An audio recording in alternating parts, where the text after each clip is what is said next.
The rescue ship Hope Bringer drifted silently through the darkness of space, its crystalline hull reflecting the distant starlight. Captain White stood at the command center, his tall, translucent form towering over the other crew members as they went about their duties. The ship's mission was simple: answer distress calls and save lives across the galaxy. But today would change everything they thought they knew about life itself. "Captain, we're picking up an unusual signal," reported Officer Red, her crimson form pulsing with excitement at her monitoring station. "It's coming from a Class 12 death world in the Outer Rim." Captain White's crystalline structure dimmed slightly in concern. Class 12 worlds were considered too dangerous for any intelligent life to evolve. The very notion seemed impossible. "Are you certain about the classification?" "Absolutely, sir." Red's voice wavered as she displayed the planetary data on the main screen. Surface gravity 9.8 times stronger than standard. Extreme temperature variations from -60 to +50 units. And the atmosphere. She paused, her crystal segments clicking nervously. The atmosphere contains 21% free oxygen. The bridge crew fell silent. Free oxygen was one of the most corrosive and dangerous elements known to their kind. The idea that anything could survive in such an environment, let alone develop technology to send signals into space, seemed absurd. "Show me the signal source," White ordered, moving closer to the display. The screen zoomed in on a blue-green planet, third from its yellow star. The surface was a chaotic mix of vast oceans, towering mountains, and sprawling landmasses experiencing multiple climate zones simultaneously. Countless artificial satellites orbited the world, and regular transmissions pulsed outward into space. "Impossible," whispered Green, the ship's chief scientist, as he analyzed the data. "The inhabitants call it Earth. They don't just survive there, they thrive. Look at these readings. They've built entire cities in regions that experience regular seismic activity. They construct dwellings in areas that regularly drop below freezing. They even willingly enter their acidic oceans for entertainment." The crew watched in horror as Green displayed images gathered from the planet's own broadcast signals. Beings with solid, non-crystalline bodies moved about in the crushing gravity as if it were nothing. They endured temperature changes that would shatter most species, and their bodies contained significant amounts of water, a substance known to dissolve many forms of life. "Their bones," muttered Blue, the xenobiologist, "are made of calcium compounds. Their bodies are primarily water. They'd breathe oxygen and exhale carbon dioxide. By all known science, they shouldn't exist." Captain White raised his upper crystal segments, a gesture of deep thought among his people. "Are they intelligent? Peaceful? Their technology level is remarkable," Red reported, scanning through more data. "Atomic power, spaceflight, global communication networks. But," she hesitated, "they appear to be highly aggressive.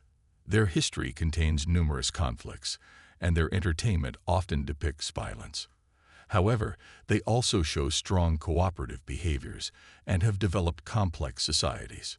"Sir," interrupted Green, his voice urgent, "you need to see this. They regularly survive conditions that would kill most species in the galaxy. Their emergency workers rush into burning buildings. Their doctors expose themselves to diseases to help others. Their explorers climb frozen mountains and dive into deep oceans. They're not just surviving their death world. They've mastered it." Captain White stood silently for a long moment, processing this unprecedented situation. The rescue ship had never encountered anything like this before. A species that could endure conditions that would destroy their ship's hull in minutes. A race that treated lethal environments as challenges to overcome rather than barriers to avoid. "Log this in the official record," he finally commanded. "First contact with a Class 12 death world species. These humans require immediate study and classification. They may be the most dangerous or most valuable species we've ever encountered." He paused, his crystalline form glowing with determination. "And send word to the Galactic Council. They need to know that everything we thought we knew about survival and adaptation may be wrong. The Hope Bringer adjusted its course, preparing to observe this impossible world and its even more impossible inhabitants. None of the crew knew it yet, but they were about to discover that being dangerous and being protective weren't always opposite traits. Sometimes they were the same thing. The research chamber aboard the Hope Bringer hummed quietly as Blue and Green studied the streams of data flowing in from Earth. Their crystalline forms glowed with different colors as they process each new piece of information about the Deathworld species. The chamber walls displayed countless images and videos of human activities, each more shocking than the last. "Look at this," Blue said, his form pulsing with excitement. "They call this activity firefighting. These humans willingly run into burning buildings, wearing only thin protective suits, to save others." He projected a video of firefighters rescuing people from a blazing structure. The temperatures in these fires would melt our hull, yet they treat it as a normal job. Green moved closer to examine another display. Their medical practices are equally fascinating. Their bodies can repair broken bones, heal torn flesh, and even regrow certain tissues. They perform surgery on each other while completely conscious of the pain, using primitive chemical compounds to block their nerve signals. The door slid open, and Captain White entered with Officer Red. "What have you learned about their defenses?" the captain asked, his tall form casting prismatic reflections across the room. Red stepped forward, projecting military data onto the main screen. "Their weapons are primitive but devastating. They still use chemical explosives and kinetic energy weapons. But what's most remarkable is their tactical thinking. They've developed strategies for fighting in every environment on their planet. Deserts, Arctic regions, mountains, even underwater." "That's not the most impressive part," Blue interrupted, switching the display to show human sports and endurance competitions. "They challenge themselves constantly. Look at this activity they call marathon running. They run over 42 kilometers simply to test their limits. And this, mountain climbing without safety equipment. They call it free soloing." Captain White's crystals dimmed slightly. "Are they aggressive by nature? Should we consider them a threat?" Green's form flickered thoughtfully. "It's complex, Captain. They are capable of incredible violence, yes, but they show equal capacity for sacrifice and protection. They've created global organizations dedicated to helping others. Their emergency services operate constantly. They save other species on their planet even when there's no benefit to themselves." The room fell silent as they watched footage of human rescue workers saving animals from disasters, doctors working in dangerous conditions, and volunteers helping strangers during natural catastrophes. "Their young require extensive care," Blue noted, displaying images of human families.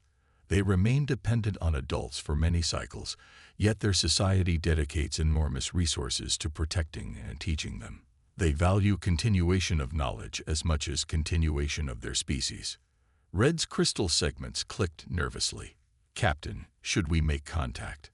The Galactic Council's protocols are clear about Deathworld species. They're usually too dangerous to approach." Captain White studied the displays, his crystalline mind processing all the information. "Show me their space exploration efforts." The screens filled with images of human spacecraft, spacewalks, and orbital stations. Despite their primitive technology, humans had managed to survive and work in the vacuum of space. "Fascinating," Green commented. "They built all this using materials from their high-gravity world. Their ships are incredibly durable by our standards, even if their propulsion systems are inefficient. Their adaptability is remarkable," Blue added. "They've created artificial environments that mimic their deadly homeworld conditions wherever they go. They carry their death world with them." Captain White raised his upper crystals, indicating a decision. "We will continue observation for now. These humans are too important to approach without proper preparation. They've mastered survival in conditions we consider impossible. They could be the most valuable allies or the most dangerous enemies the galaxy has ever known." The research team nodded in agreement, their forms synchronizing in the formal gesture of acceptance. As they returned to their studies, none of them realized that events would soon force their hand. The galaxy was about to face a crisis that only deathworlders could solve, and humanity's isolation was coming to an end.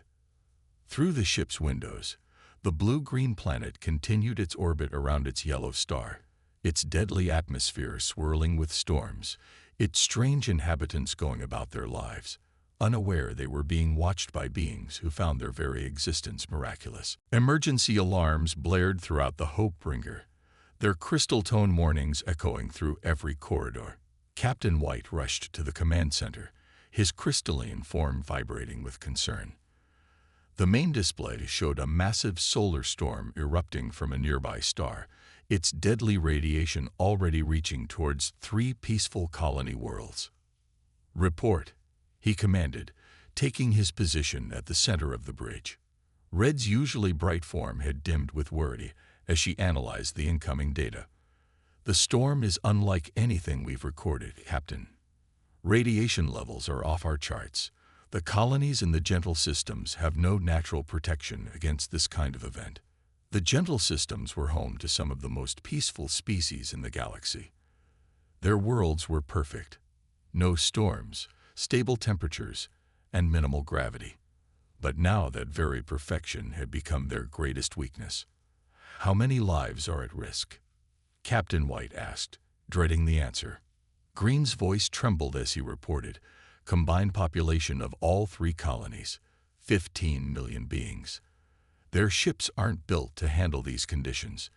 Even our rescue vessels would break apart in such radiation levels." His crystal segments clicked rapidly in distress. "They have less than 40 time units before the storm hits." The bridge crew fell silent. Their most sturdy ships would disintegrate in those conditions. The colonists' vessels, designed for perfect conditions, wouldn't even last minutes. "What about the other council ships in the sector?" Captain White asked. Blue brought up a sector map. "All built to the same specifications as ours, sir. None could survive those radiation levels or the gravitational waves the storm is producing." He paused, his form flickering with sudden realization. "But there might be one species that could." Everyone turned to look at the image of Earth, still displayed on a secondary screen. "The deathworlders," Red whispered. "Their ships are built to withstand conditions we consider impossible." Captain White's crystals pulsed with rapid thoughts. "Show me their space vessel specifications again." The screens filled with data about human spacecraft. Built to withstand massive G-forces, protected against radiation by their planet's magnetic field, designed to endure extreme temperature variations. They were everything the current situation demanded. "Their ships are primitive," Green noted, "but incredibly sturdy. And their bodies can handle radiation levels that would shatter our forms. They regularly work in radiation zones that we consider lethal." "The Council protocols," Red began, but Captain White cut her off. "The Council protocols don't account for 15 million deaths," he stated firmly. "We're out of options. Open a channel to Earth's main space command. It's time to meet the deathworlders." The crew worked quickly, preparing a first contact package. They included visual data about the crisis, mathematical proofs of their peaceful intentions, and emergency coordinates for the colonies. "Signal ready, sir," Red announced, "broadcasting on all frequencies they use." Captain White moved to the center of the communication array, his crystalline form straightened to its full height as he prepared to address a species that could either be their salvation or their doom. "To the defenders of Earth," he began, his words being translated into human languages. "We are the Galactic Council rescue vessel, Hopebringer. We come in peace and desperate need. 15 million lives are about to be lost in a deadly solar storm. Our ships cannot survive the conditions, but we believe yours can. Will you help us?" The message shot through space toward Earth. On the bridge of the Hopebringer, the alien crew waited in tense silence. They had just broken dozens of first contact protocols, revealed themselves to a potentially dangerous species, and put their fate in the hands of beings they barely understood. Through the main viewport, Earth's blue-green surface continued its slow spin. Somewhere down there, in their high-gravity, oxygen-rich, storm-swept world, humanity was about to receive a message that would change the galaxy forever. The United Space Command Center buzzed with activity. Red warning lights flashed across the massive control room as operators worked frantically at their stations.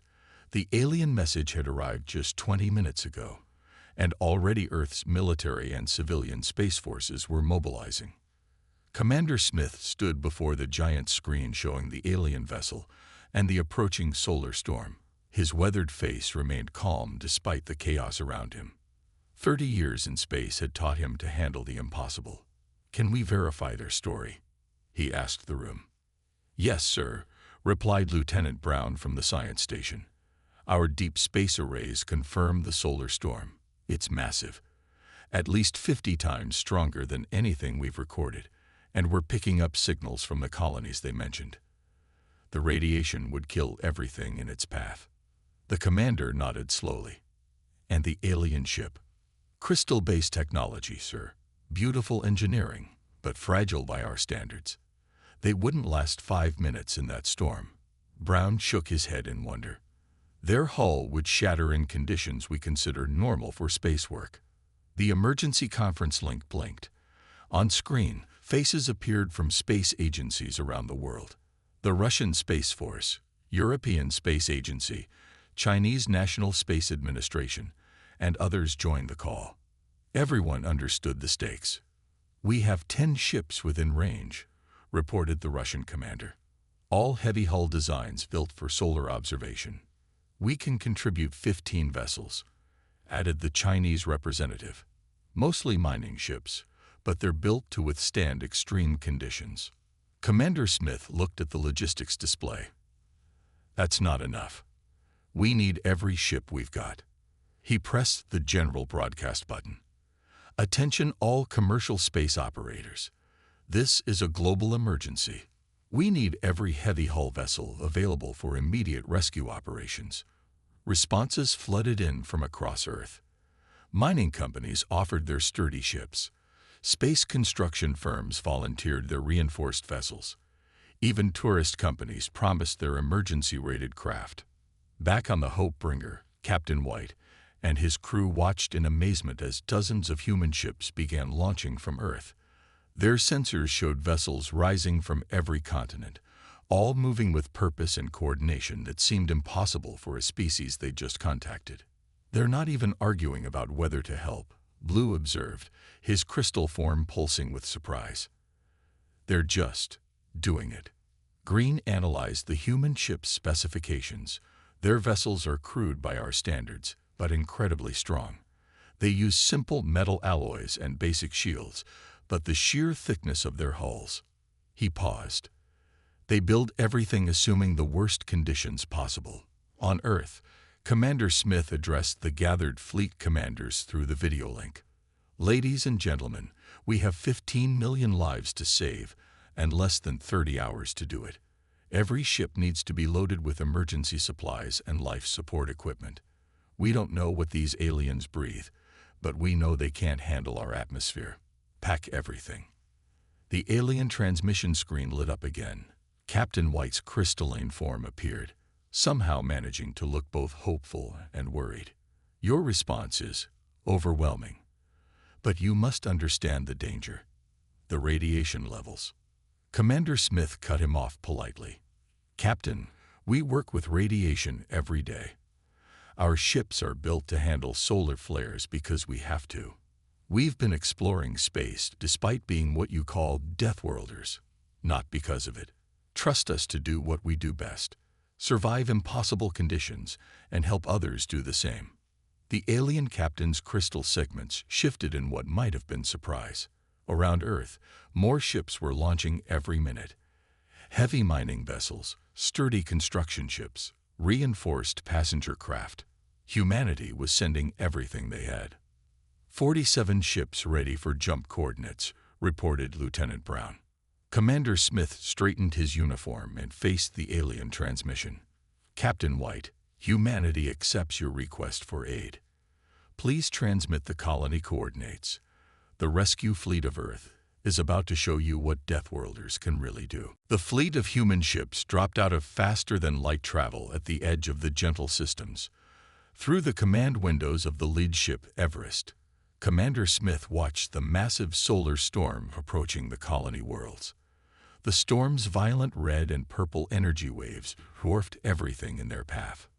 Radiation levels are off the charts, Lieutenant Brown reported from his station. The colony's shields are already failing. We have less than 2 hours before total collapse. The human fleet spread out in formation. Mining ships with their thick hulls, research vessels with radiation shielding, and passenger ships modified for rescue operations, all of them built to withstand Earth's harsh conditions. What seemed excessive to the rest of the galaxy was about to save millions of lives. All ships, this is Commander Smith. Begin rescue operations. Remember your training. This is just like a Category 5 hurricane evacuation, just with more stars. His calm voice carried across all channels, steadying nervous crews. The Hopebringer watched from a safe distance as the human ships plunged into conditions that would destroy any Galactic Council vessel. Captain White and his crew stared in disbelief as the humans worked in radiation levels they considered instantly lethal. "Look at them," Blue whispered, monitoring the rescue. "They're not even wearing full protection suits. Those thin metal suits they call space suits are all they're using." Inside the colony ships, panic turned to amazement as humans in their primitive protective gear walked through radiation-flooded corridors without harm. The colonists, delicate crystalline beings like Captain White's people, had never seen anything like it. "Don't worry about the glow," one human rescuer told a group of frightened colonists. "Your ship's radiation shields might be down, but our suits handle worse during solar maintenance runs back home. Just stay close to us." On the Everest's bridge, Commander Smith coordinated the massive operation. "Mining ships, use your cargo holds. Passenger vessels, convert all luxury spaces. We need every cubic meter for evacuation." He turned to his communication officer. "Contact the colony's leaders. Tell them to gather their most important cultural artifacts. We'll save their history too." The storm grew closer. Human crews worked tirelessly, carrying crystalline aliens to safety, protecting them from radiation with their own bodies when needed. What seemed like a suicide mission to the Galactic Council was just another tough day at work for humanity. "Sir," Lieutenant Brown called out, "Colony 3's power core is going critical. The radiation is causing a breakdown." Commander Smith didn't hesitate. "Get me the mining ship Atlas on the line." When the connection opened, he spoke quickly. "Captain Lee, take your ship in. Your hull can handle it. Get their power core stabilized." The Atlas, a massive mining vessel designed to withstand deep space operations, moved into position. Its crew, used to working in dangerous conditions while mining asteroids, managed to stabilize the power core despite radiation levels that would have killed most species instantly. From the Hopebringer, Captain White watched in awe. "They're not just surviving in these conditions," he said to his crew. "They're thriving. Every problem we see as impossible, they treat as just another challenge." The evacuation continued hour after hour. Human crews worked without rest. Their bodies adapted to handle stress that would shatter most species. They carried children, helped the elderly, saved pets, and preserved cultural artifacts. Nothing was too small to save. As the last colony was evacuated, the storm's edge began to reach them. The human ship's hulls glowed with radiation, but held firm. Commander Smith's voice came through all channels one last time. "All ships accounted for. All colonists safe. Now let's show these folks how Earth ships handle a little space weather." The rescue fleet formed up, their formations precise despite the growing storm. As the Hopebringer led them to safety, Captain White realized that the galaxy's understanding of impossible would never be the same. The deathworlders had proved that their harsh planet hadn't made them monsters. It had made them uniquely suited to be the galaxy's greatest protectors. The massive fleet of human ships cruised through safe space, each vessel packed with rescued colonists. Inside the converted cargo hold of the mining ship Atlas, hundreds of crystalline beings watched in fascination as their human rescuers went about their work. A young human medic named Jack was checking on a group of elder crystals when one of them spoke up. "You saved my entire family," the elder said, its form glowing with emotion. "But I don't understand. Your own sensors show that the radiation levels were fatal." Jack smiled as he adjusted a protective field. "Fatal for you, maybe. But back home, we work with radiation all the time. Our bodies can handle a lot more than you'd think." He checked another reading. "Besides, leaving you behind wasn't an option. That's not what humans do." Across the fleet, similar conversations were taking place.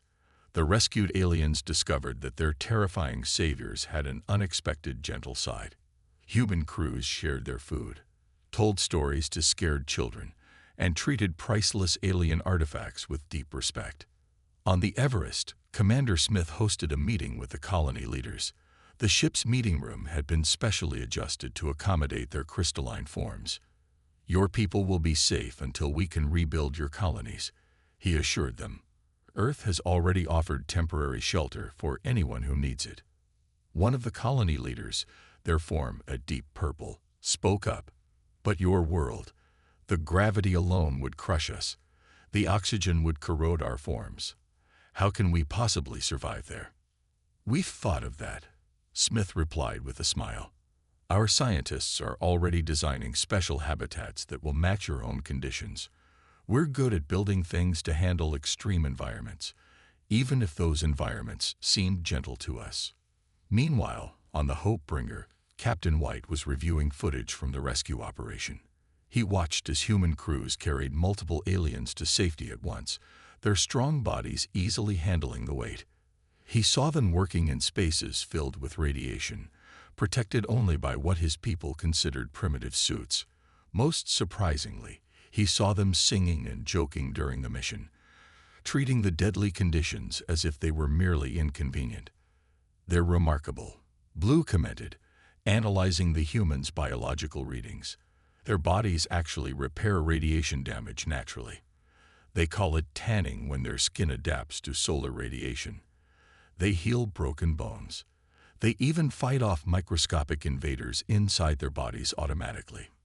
Green added his own observations. "And their social structure is fascinating. They compete constantly, yet cooperate instantly in a crisis. They argue about everything, but unite without question when others need help. They're capable of incredible violence, yet show such care for other species." In the Atlas's cargo hold, a group of crystal children had gathered around a human engineer named Mary. She was showing them how to make paper airplanes, a simple Earth toy that delighted them despite its primitive nature. "But how do you know it will fly?" one child asked, their form flickering with curiosity. "That's the fun part," Mary explained, launching the paper plane. "Humans learn by trying things. Sometimes they work, sometimes they don't. But we never stop trying." The children watched in wonder as the plane soared across the cargo hold. To them, it seemed impossible that beings from such a harsh world could create something so delicate and beautiful. Back on the bridge of the Everest, Commander Smith received a message from Earth. He smiled as he read it to his crew. "All nations agree. Operation Shelter is approved. We'll build safe zones for our new friends until their homes are ready again." As the fleet continued its journey, humans and aliens began to understand each other better. The very traits that made humans terrifying, their strength, their resilience, their adaptability, were the same traits that made them the perfect protectors. The deathworlders had shown the galaxy that being dangerous and being gentle were not opposing forces, but two sides of the same remarkable species. The Grand Hall of the Galactic Council glittered with the crystalline forms of 1,000 representatives. 3 months had passed since the Great Rescue, and today would change the course of galactic history. Captain White stood before the assembly, his form straight and proud as he delivered his report. "Honored Council," he began, his voice carrying through the chamber. "I stand before you to propose a new classification for the species known as humans. We have witnessed their capabilities firsthand, and our traditional category of deathworlders is inadequate." The chamber's walls displayed images from the rescue operation. Humans carrying multiple crystal beings to safety. Human ships weathering radiation storms. Human crews working tirelessly in conditions that would kill most species instantly. "When we first discovered Earth," Captain White continued, "we thought its conditions made it impossible for intelligent life to evolve. We were wrong. Those very conditions created something extraordinary." Commander Smith stood nearby, looking slightly uncomfortable in the low gravity of the council chamber. Several human representatives have been invited to this historic session, though most watched through video feeds from their specially prepared quarters. "The humans call it adaptability," White explained. "Where we see impossible conditions, they see challenges to overcome. Where we see deadly environments, they see opportunities to grow stronger. But most importantly, where we see reasons to stay away, they see reasons to help." The display showed new images. Human engineers building protective habitats for the rescued colonists, doctors developing new ways to treat crystalline beings, scientists working to create safe zones on Earth for alien visitors. "In the 3 months since the rescue," White reported, "humans have helped rebuild all 3 colonies. They've improved our radiation shielding using their primitive technology. They've even developed new rescue protocols that combine their strength with our knowledge." A small crystal child floated forward, one of the rescued colonists. "They made us paper airplanes," the child said simply. "Even while saving us from death, they took time to make us toys and teach us to smile." The council chamber filled with the soft chiming sound of crystal beings communicating their approval. Commander Smith watched in amazement as the stern council members seemed to soften at the child's words. "Therefore," Captain White announced, "I propose a new classification: Protected Guardians. The humans' world made them strong, yes. Made them dangerous, perhaps. But it also made them uniquely suited to protect those of us who evolved in gentler conditions." The council's leader, a massive crystal being of ancient age, moved forward. "Commander Smith, would humanity accept this role? Would you be willing to formally join the Galactic Council as our defenders?" Smith stepped up to the speaking platform, his strong earth-born body making the crystal floor creak slightly. "With respect," he said, "we don't need a formal role to help others. It's what we already do. But if joining your council means we can do it better, then Earth accepts." The council leader's form glowed brightly. "Then let it be recorded. From this day forward, Earth is recognized not as a death world, but as the cradle of our guardians.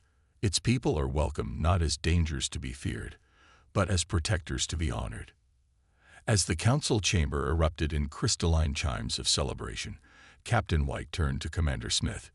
"You know," he said, "when we first found your world, we thought its harsh conditions would make your people into monsters." Smith smiled. "Instead, you found out that sometimes the strongest hands can be the gentlest." "Indeed," White agreed. "Perhaps that's the greatest lesson in all of this. The very things we fear most about you, your strength, your resilience, your ability to survive anywhere, are exactly what the galaxy needed most." Above them, on the chamber's ceiling, a new symbol took shape: Earth's image surrounded by a protective crystal lattice. A reminder that the greatest guardians can come from the harshest beginnings, and that being dangerous to threats doesn't prevent being gentle to friends. The deathworlders had found their place in the galaxy, not by conquering or frightening, but by doing what came naturally to them: helping others survive.